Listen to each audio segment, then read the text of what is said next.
Alors, nous voici sur l'émission en direct sur le stand Agri-Demain avec ce thème pour finir cette journée sur l'innovation en communication dans le monde de l'agriculture. Viendra-t-elle des agriculteurs ou des structures représentatives, type coopérative, syndicats? Alors c'est vrai qu'on peut s'interroger en tant que consommateur, comment se fait-il qu'un tel secteur d'activité aujourd'hui ne soit pas doté finalement d'un véritable outil, d'une véritable stratégie de moyens pour réussir à valoriser en tout cas le capital confiance qu'il doit avoir. Car nos agriculteurs, on l'a vu durant tous nos moments, s'évertuent à produire des produits d'exception. Alors j'ai le plaisir d'accueillir Ronan Chastelier. Ronan, bonjour. Bonjour. Ah oui, on s'annonçait, maintenant nous sommes au cœur de notre conversation. C'était le teasing. Exactement, la presse est ainsi faite en quelque sorte. Comment se fait-il que dans l'esprit d'un homme comme vous puisse naître un moment la création d'un magazine comme le Lion Farm? Expliquez-nous déjà. Alors, dans l'esprit des hommes naît toutes sortes de choses à différents moments. Vous avez dit tout à l'heure, il y a un instant que des expériences de communication devaient émaner ou des agriculteurs ou des instances représentatives. Je suis ni l'un ni l'autre et pourtant je suis une expérience de communication. On a créé un véritable journal il y a un an, comme ça, from scratch, comme on dit. Et l'expérience était extrêmement aventureuse au début, puisqu'il n'y avait rien. Il a fallu trouver l'idée, trouver l'équipe, faire le journal. C'est toujours très compliqué. La presse aujourd'hui, c'est pas simple. Et pourtant, ce journal il vit véritablement sur un concept qui est complètement inédit. Enfin, je ne pense pas que ça existe quelque part ailleurs dans le monde. Voilà, on a fait un journal sur le feeling qui existe entre les citadins et les agriculteurs. Parce qu'il y a de plus en plus de feeling entre ces deux mondes qui ne se connaissaient pas trop. Il y a longtemps, on a été à l'ère de la soupe aux choux, vous savez, un agriculteur un peu patibulaire, et puis à côté vous aviez des bobos, des gens un peu comme moi, qui ne les connaissaient pas finalement, ces agriculteurs, ou alors de très loin. Et là, il y a soudain quelque chose qui est de l'ordre du rapprochement, avec une donnée un peu métaphysique par-dessus, qui est on a tous quelque part un côté un peu authentique qu'on cherche désespérément par les temps qui courent. On a tous un côté agricole. Voilà. Et le fait qu'on ait tous un côté agricole, moi ça m'excite. Je ne sais pas pour vous. Écoutez, en termes d'excitation, toujours pour l'assiette en tout cas, ça c'est évident, mais je me retourne vers Christophe parce que ce qu'évoque Ronan, c'est un fait, cet rapprochement du monde citadin, du monde rural, ce sont quand même des clivages qui s'évanouissent un petit peu, et aujourd'hui c'est vrai, sur un service 24/24 que vous offrez, c'est également une forme de communication finalement. Effectivement, j'ai la chance d'habiter dans un village qui n'est pas très loin de Roissy, l'aéroport Charles de Gaulle, qui embauche énormément de personnes. Puis j'ai aussi beaucoup de gens qui vont travailler à Paris parce qu'on a la chance d'avoir le train. Et donc les gens, quand ils rentrent du travail le soir, ils n'ont pas forcément envie de faire des courses. Et parfois ils finissent tard aussi, ou ils commencent tôt le matin. Et donc on a installé un distributeur automatique de légumes qui est en libre service 24h sur 24. Et vous pouvez venir soit à 5h du matin, soit à 11h du soir, suivant votre horaire, acheter des salades, des légumes, des œufs et éventuellement une soupe. Et ce qui vous permet directement d'avoir la fraîcheur au plus près de vos horaires. Alors on l'a compris, Christophe s'entoure d'une équipe ici de variétés fraîches et à disposition. De votre côté, vous, Ronan, je crois que votre équipe est constituée d'un ensemble de rédacteurs en chef plus croustillants les uns que les autres, mais quand même assez connotés urbains quand même. Ouais, c'est des journalistes qui viennent de Society, qui viennent de Technicart, qui viennent de Marie-Claire.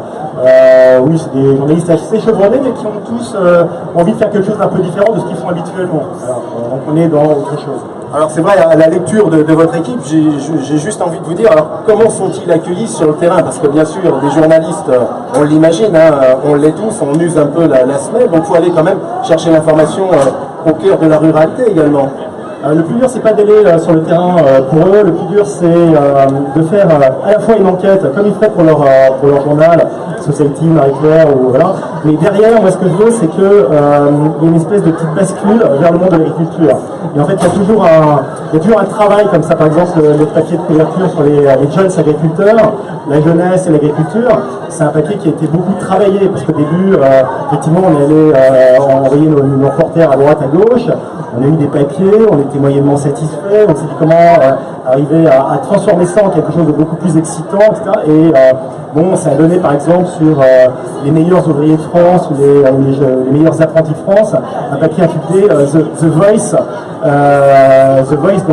dans l'agriculture, c'est-à-dire en fait le côté un peu championnat de France, vous voyez, de la charcuterie et de la boucherie. Voilà. Et donc il y a des papiers comme ça qui sont à chaque fois, si vous voulez, il faut qu'on invente un décalage qui fait que le sujet agriculteur va plaire au grand public. C'est ça qui est pas simple, parce que jusqu'à présent, en fait, parler d'agriculteur au grand public, la presse généraliste le fait, la presse agricole le fait à sa manière, on parle davantage aux agriculteurs, mais nous, il faut qu'on invente un style, quelque chose d'un peu plus drôle, quoi. Donc à vous comprendre, c'est plus une démarche en tout cas de communication pour les urbains à décrypter notre monde rural en quelque sorte. Les deux, parce que quand on l'a lancé sans études, ce journal, c'est juste une idée. Et il s'avère effectivement, j'ai fait un journal qui me ressemblait un peu, c'est-à-dire que moi j'ai une fibre agricole, mais je suis totalement urbain. Et en même temps, je voulais que ce soit lisible par des gens du monde de l'agriculture. Et quand les gens de l'agriculture me disaient c'est marrant ton truc, sans air condescendant, hein, juste avec ouais c'est marrant ton truc, ben moi ça, je me dis ouais ça y est, ça prend. Oui, parce qu'on est, je vous présente Christophe une page, il y a une introduction mode, j'allais dire un peu sauf Marie-Claire, bien évidemment, d'une jeune stagiaire en ferme. Celle-ci, vous la trouvez pas, Christophe, dans le monde agricole? Non, parce qu'à mon avis, elle est plutôt typée, comment dire, Marie-Claire, effectivement, elle que réussir, les régionaux de réussir. Mais voilà, c'est aussi pour interpeller le monde agricole. Exactement, évidemment. On se doute bien que c'est comme des défilés de mode, parfois vous voyez des tenues improbables. Et ben là, c'est un petit peu le cliché, quoi. Voilà, on mélange des bottes avec une robe de soirée, c'est ça qui est amusant. Ou là, on voit de la laine avec un petit lapin, c'est le cliché laine, voilà. C'est aussi provoquer le monde agricole, hein. C'est ça qui est sympa dans cet échange. On est bien d'accord.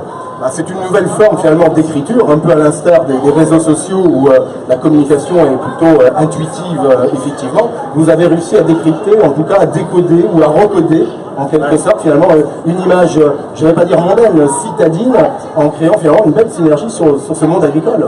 C'est-à-dire qu'on a voulu trouver des sujets un peu comme dans le grand public. On a une série mode, d'accord. On va pas prendre des agriculteurs, des agricultrices. L'année dernière, on avait pris des agriculteurs dans la série mode. La première couverture, c'était une agricultrice. Bon. Et puis on s'est dit, ok, on va quand même aller encore au-devant davantage du grand public. Et là, on a professionnalisé la démarche. Mais à côté des séries mode, il y a des papiers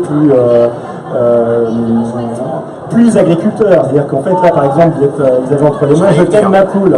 La poule d'appartement. C'est très important, la poule d'appartement. Ça permet ça permet de se débarrasser d'un certain nombre de déchets, c'est esthétique, c'est un animal de compagnie, etc. Sauf que quand on a pris la photo de la page de gauche, à la dernière minute, quelqu'un de réussi nous a expliqué que c'était pas une poule, mais que c'était un coq. Voilà, on a fait des petites erreurs de ce type. Enfin, c'est une erreur en cliché, mais c'est vrai qu'on comprend. L'autre jour, on regardait sur des distributeurs, en tout cas de poulaillers en milieu urbain. On n'a jamais tant vendu aujourd'hui de poulaillers en milieu urbain. Ça veut dire que cette préoccupation, cette idée de la ferme, je pense que dans une veine qui se veut généreuse, réaliste, même si elle est traitée avec un certain humour ou un certain décalage parisianisme. On l'a fait de manière plus sérieuse. On a fait des interviews, on appelle ça les insta agricoles, de personnes qui installent des fermes sur les toits de Paris. Et c'est quand on discute avec cette personne, je crois que la société s'appelle Sous les fraises, quand on discute avec eux, ils vous expliquent que non, c'est pas une anecdote, c'est quelque chose de très sérieux, c'est l'avenir des villes, d'avoir des hectares d'agriculture sur leur toit. Et bon, moi je sais pas si c'est très sérieux, si c'est l'avenir des villes, n'empêche que c'est une expérience assez intéressante, quoi. Alors vous, Christophe, sur le plan technologique, je crois que vous êtes plus Facebook ou Twitter, c'est ça? Oui, on souffre du manque de communication dans le monde agricole depuis pas mal d'années. Donc c'est vrai que lorsqu'on a fait une formation avec l'association Agri Demain sur le réseau Twitter, on s'est tous mis là-dessus et on communique. Et puis il faut aussi s'ouvrir aux autres, parce que si on communique entre nous l'agriculteur, c'est en cercle fermé. C'est à nous d'aller chercher soit des nouvelles attentes journalistiques, soit des consommateurs. Il y a plein maintenant de gens qui sont influents sur ces réseaux sociaux. C'est à nous aussi d'aller chercher pour faire des échanges. Parce que si on est juste entre nous, on va pas se dire la même chose et ça n'ouvre pas. Donc il faut ouvrir nos réseaux sociaux, il faut aussi que les agriculteurs reprennent la main sur la communication. C'est pour ça qu'on a fait cette association Agri Demain pour communiquer transversalement sur nos pratiques. Et puis j'ai envie de dire, de montrer à la société qu'on a évolué, qu'on entend leurs attentes, leurs craintes, mais on veut aussi rassurer et positiver l'agriculture. Alors vraiment, ce dernier mot, je dirais que le service 24/24 qu'offre Christophe, qui peut être dans vos pages finalement, un distributeur de légumes à toute heure, du jour et de la nuit pour des Parisiens. C'est extraordinaire. Quand on sort de boîte de nuit, arriver à voir son chou-fleur, sa botte de radis ou ses pommes de terre, moi je suis preneur. J'attends juste que son service, qui pour l'instant est juste ouvert 24/24 à la sortie de sa ferme, arrive jusqu'à nous. C'est à l'étape supplémentaire. Alors on le voit finalement, tout est complémentaire, on s'aperçoit, on peut avoir des fois un regard, on va dire, humoristique sur des nouveautés, mais il faut, je crois, prendre le temps d'une lecture, approfondir en tout cas la démarche que vous avez pu entreprendre avec votre équipe. Aujourd'hui, Live on Farm, c'est une existence d'1 an, quel est le recul que vous avez ce jour? Ça fait un an pile, on l'a lancé pour le Salon de l'Agriculture l'année dernière, on a fait un numéro intermédiaire pour le Chalon-sur-Saône, qui est l'autre événement agricole. Alors ce qu'on aimerait faire, c'est pour l'instant un village de croisière à 2 numéros. Un événement très agricole, je pense qu'on est bien ici au Salon de l'Agriculture, et un événement qui ne soit pas tant agricole que ça, qui soit comme la fête de la musique par exemple. J'aimerais bien que les agriculteurs soient derrière le bar à la fête de la musique et qu'il y ait Life and Farms avec eux à ce moment-là. Parce que la fête de la musique, c'est quelque chose de très jeune dans l'esprit. L'agriculture est en train de se rajeunir très profondément. Elle est en train de muter. Je ne vais pas le dire de manière trop sérieuse, je le dis à ma manière. Mais je pense que effectivement, on aurait tout intérêt à être là-bas pour un deuxième numéro. Oui, Christophe, réagissez?